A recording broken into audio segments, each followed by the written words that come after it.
Hello everyone. Today we are going to see Sonnet 18 by William Shakespeare. About the poem.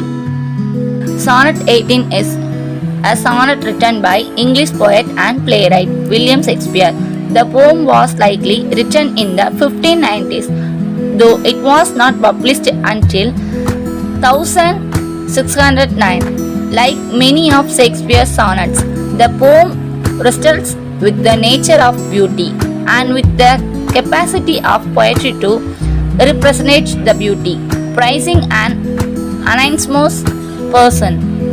The poem tries out a number of clichés, metaphors and similes and finds each of them wanting. It then develops a highly original and unusual simile.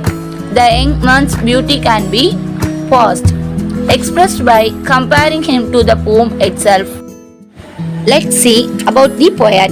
William Shakespeare, born on 1564, died in 1616, where he shared his father's financial vicissitudes. Shakespeare left for London in 1586 to seek his fortune. He achieved reputation both as an actor and a playwright. His famous plays include Romeo and Juliet, The Merchant of Venice, Hamlet, Othello, Macbeth, King Lear, and many others. He wrote comedies, histories, and tragedies. Let's see. Analysis of summary. Sonnet 18 is essentially a love poem, though the subject of its affection is not as straightforward as it may first seem. The speaker initially tries to find an appropriate metaphor to describe his beloved, suggesting that he might be compared to a summer's day, the sun, or the darling buds of May. Yet, as the speaker searches for a metaphor that will adequately reflect his beloved's beauty, he realizes that none will work because all imply inevitable decline and death. Where the first 8 lines of the poem document the failure of poetry traditional request to capture the young man's beauty. The final 6 lines argue that the young man's eternal beauty is best compared to a poem itself. In a strictly circular motion, it is this very sonnet that both reflects and preserves the young man's beauty.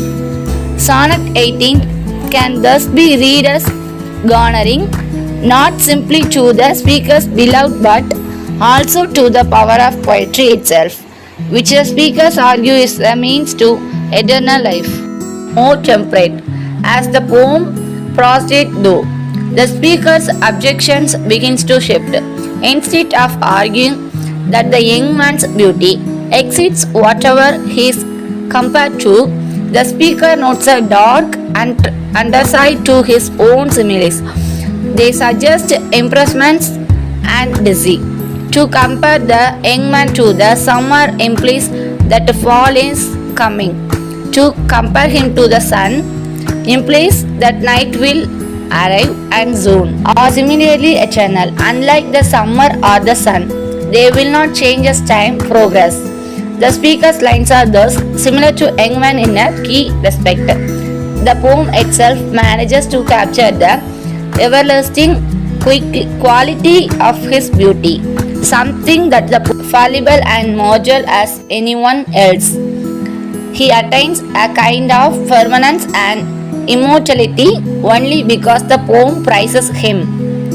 The speaker thus thinks that the poems are eternal objects, that they do not change or alter as they encounter new readers or new historical contexts. He also thinks that poetry possesses a set of special, almost magical powers. It not only describes, it preserves. The poem is thus not simply a way of catalyzing the young man's beauty. It procreates it for future generations. The poem then ultimately asks its audience to reflect on the power of poetry itself.